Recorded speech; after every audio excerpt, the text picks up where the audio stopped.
Hello everyone, it's Tank Prof here, as Dave Krushek has now decided to rename me. I'm here not to plug any of my own books, but I want to review two books, and they're connected to each other, and you'll see why as this review goes on.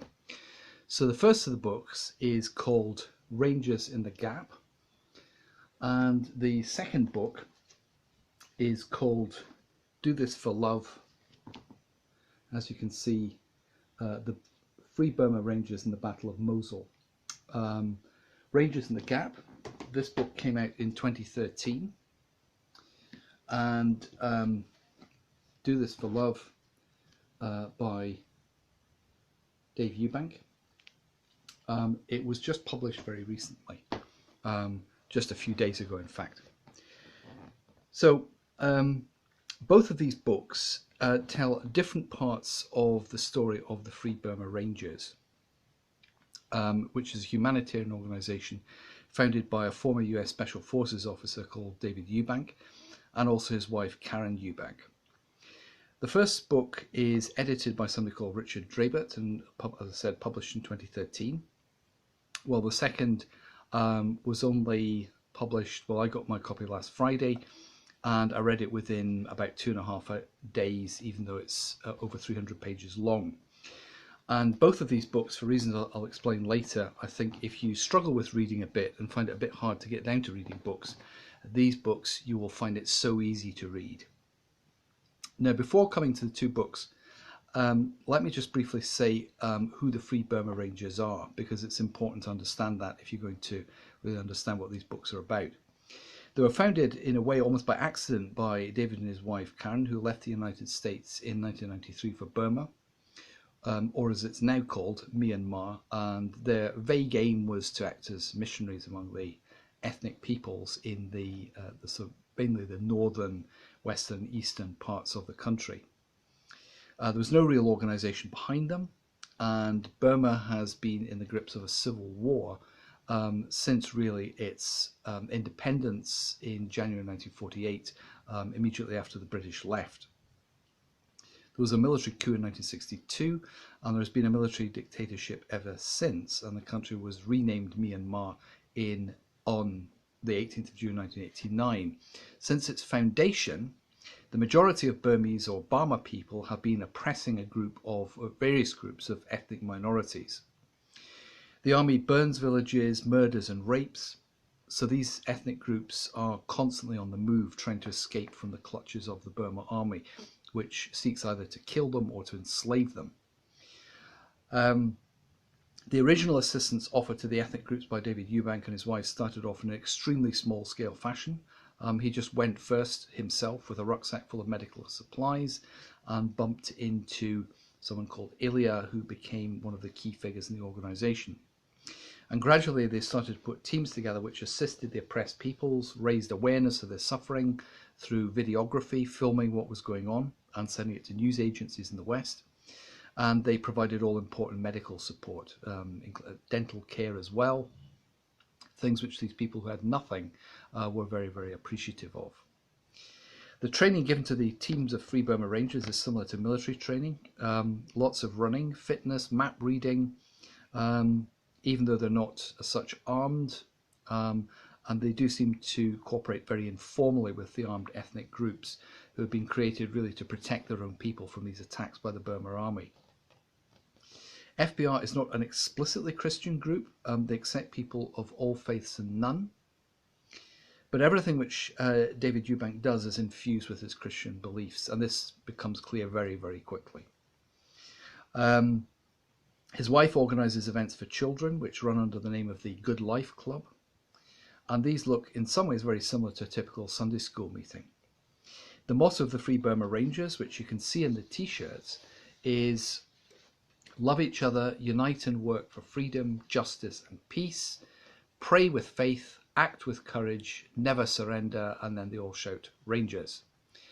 So to come to the first book, this consists of 7 separate mini biographies of key figures in the FBR story, essentially the interviews. The first chapter is about Dave Eubank himself, the second about Karen Eubank, then Ilya Sampson, the chief medic for FBR, Tsai Na-wang, FBR coordinator in Shan State, Do Se, Karenni State coordinator, and Ka Po Se, who's a team pastor, and So Sun, who's a team coordinator. When FBR began its mission, as Karen Eubank says in her interview, Dave's code puzzled hardcore soldiers, although his vision seemed plausible: to free the oppressed and to stand for human dignity, justice and reconciliation in Burma. But for men and women whose families had been brutalized, the FBR mission statement was harder to swallow: to bring help, hope and love to people of all faiths and ethnicities.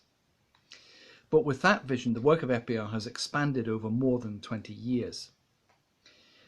This is borne out by the testimony of So Sun, who comments that, "For 10 years I have served my people as a Free Burma Ranger, and I feel the front line of evil being pushed back when I cradle an orphan child in my arms."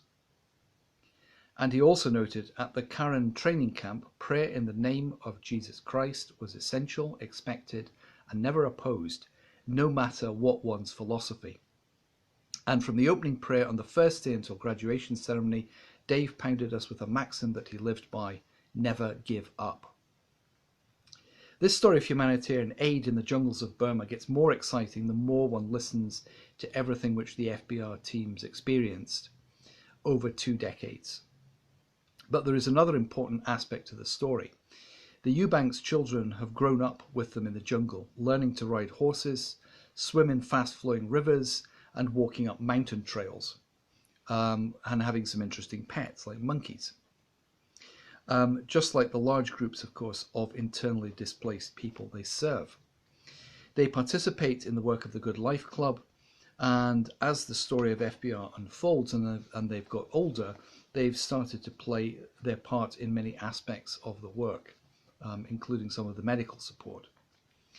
What is particularly fascinating about the story of the Free Burma Rangers is that you can follow much of it through videos posted on YouTube. Just type in Free Burma Rangers and you'll find several long interviews with Dave Eubank, talks, and film of what has happened in Myanmar when the Burma Army attacks. You can also find videos on the Free Burma Rangers website, www.freeburmarangers.org, and there's also annual reports about the work, and it really is worth taking a look at that website. Until recently, you could order free copies of Rangers in the Gap from the FBR website. They do seem to have run out, but you can still get copies online. If you go, for example, to the website www.abe.com, you can find all kinds of secondhand books. And I checked yesterday, and Rangers in the Gap is there, and you can buy it relatively cheaply. I mean, I think it was something like $3 or $4 some copies were being sold for. The other way you can understand more about the FBR story is to watch the Free Burma Rangers documentary, which you can buy on www.vimeo.com. It costs £17.16 and it's well worth investing it. Once you've bought it, then you can just keep going back and watching it again and again. You'll probably want to show it to friends. But there are also interesting clips of their work in Syria and Iraq and also Sudan, which you can find easily on YouTube. Now, this may seem a very long preamble for the review of the book which has just come out, and which I really want to recommend very, very strongly to you. Do This for Love.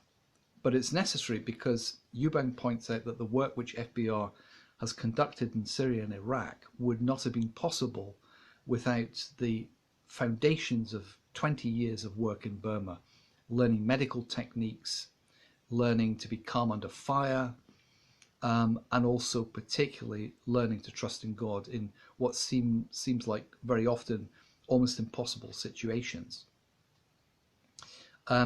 Do This for Love does give you a bit of background on the emergence of, or the foundation of the Free Burma Rangers, some of the early challenges and some of the work in Burma, but it's really directed towards looking at the involvement of FBR teams in the battle for Mosul in northern Iraq, where medical support was provided for both the Iraqi army and civilians fleeing ISIS. The battle raged from October 2016 to June 2017 and saw the Iraqi army Kurdish Peshmerga and other units trying to dislodge 12,000 ISIS fighters who were ready and waiting and prepared to die, ready and waiting in prepared defensive positions, which sometimes included interconnected tunnel systems under houses. So if the Iraqi army thought they'd cleared a street, then suddenly ISIS could pop up behind them. They also used civilians as human shields, as well as suicide vehicles in an attempt to cause maximum destruction. Their leadership issued a fatwa shortly before the start of the battle, which declared it was better to kill your entire family than let them fall into the hands of the infidels, which gives you an idea of how brutal this battle was. Now, what makes this book an exhilarating read is that much of it refers to incidents which you can watch videos of, either news reports from mainstream news channels or FBR's own videos of specific incidents, and in particular, rescues of civilians, often from very, very close to ISIS positions. And as I said before, part of the mission of FBR has been to film these crisis areas and war zones, just so people don't forget. And of course, when you're reading the book and you read about certain conversations and certain incidents, you can actually go and find these very things on YouTube. So none of this is the result of faulty memory or people making things up. It's all absolutely verifiable. And that makes it particularly interesting, particularly poignant, because you've read a chapter of the book and then you can go and find a video which shows you exactly how things happened. So for this reason, I think if you struggle with reading and find it a little bit tricky, reading this book, Do This for Love, while at the same time watching some of the videos of what you're reading about, will really bring this book to life in an amazing way. Now, there's a further dimension to the work of FBR, and particularly the Eubank family, and that's that Dave Eubank's wife, Karen, and his 3 children, Saheli, Susanna, and Peter, often will go with him to the conflict zones. The children are homeschooled, so they can be sitting in an abandoned building doing homework as shells are exploding in the distance. And yes, that's right. For at least some of the Battle of Mosul, the Eubank children were there, just a short distance behind the front line, often helping in the children's program and distributing water and food to displaced people. And their presence often made it easier to connect with local families, because they saw here was another family sharing all the deprivations of the situation that they found themselves in. God has a purpose for them too in all these conflict zones, and like FBR, they've got used to these types of situations. They grew up in the jungles of Burma, so they're used to walking for long distances, often in the pouring rain. So what may at first seem to be completely crazy is the result of Dave Eubank's own childhood in Thailand, where he grew up, his 10 years in the US Army, and growing up with his family in a conflict zone in Burma. One of the main lessons to come out of the book is that when God has a task for you, he will prepare you for it. And he's obviously prepared the Eubank family very, very well. The presence of the family also makes it easier for Eubank to connect with quite unlikely people. In 2015, he took his son Peter, then aged 9, to meet with Kurdish leaders. After a long negotiation, the Kurdish representative suddenly asked, "Who is this boy?" pointing to his son who was sitting in the room. When he found out that this was Dave Eubank's son, he told him, "You've brought your most precious thing. I will give you my most precious thing, my country. You can go anywhere you want." So you can see how the presence of children in these kinds of situations can actually be an incredible blessing and really open doors that otherwise would not be opened. And in fact, on this trip, his son was under fire from ISIS and reacted in exactly the right way, because he'd grown up in these kinds of situations and knew exactly what to do. And in fact, when I read through this story, it makes me feel like an incredibly inadequate father. What an amazing childhood to have, to experience all these things. It's also interesting the way in which Dave Eubank, as an American Christian, is able to connect with Muslims as he goes about his work. An Iraqi general who was who he was attached to in the Battle of Mosul. When he first came across the Eubank family, his first reaction was, I asked God for help and he sent me the two worst possible things, a Christian and an American. But very quickly they learned to respect each other, and the shared belief in God actually made them incredibly good friends. One of the other big lessons you can take from this book is that trusting God for the Eubank family is something which they practice not just on a daily basis, but on really an hourly basis. I won't ruin the book by going into all the exciting episodes of rescues under fire, but it's clear that in this battle, and generally in the work he does, that Dave Eubank is constantly praying, constantly asking God what the right decision to make is in a specific set of circumstances. And sometimes these can be life and death situations.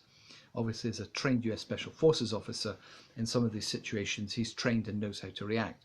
But when it comes to big decisions like should they go to Iraq, should they go to Iraq again, he'll normally sit down with his team and they'll pray about it. And if it seems impossible, it's amazing how often things which appeared impossible, suddenly all the hurdles are cleared out of the way and they're able to then go when they had big question marks in their own minds. You can see he prays continually for the men he's with to be protected, also for injured people to be restored, and for his rescue teams to survive the most hair-raising of situations you can imagine. There's a simple risk assessment. We're obsessed with risk assessments in Britain, and the Dave Eubank risk assessment is a very simple and a very quick one, and it doesn't involve any paperwork. It's simply, does God want us to do this? Yes or no. This book is really so inspiring, and for so many different reasons. And you would think a book about rescuing people in the Battle of Mosul, fighting against ISIS, would be a typical guy's kind of a book. And in some ways it is. But the rescue of civilians, which is really the main focus of this book, and also the fact that his wife and 3 children are there, means that I think it's a book that really everyone can read. And as I said before, if you can actually watch some of the videos, they will bring the book to life in a way that I don't think I've ever seen with a book which is really, in some ways, a historical document of specific things going on in the world, in Burma and in the Middle East. So, in short, I really can't recommend both books, Rangers in the Gap, and especially Do This for Love. I can't recommend them enough. They're absolutely fantastic, completely inspiring, and there's just so much you can take out of them. So buy those books, read them, and if anybody's short of money, let me know and I can lend you my copies. But really, they are books you should definitely read, and also you should certainly take a look at the Free Burma Rangers documentary. It's really as inspiring as the book about the Battle of Mosul itself. Okay, signing off. Happy reading.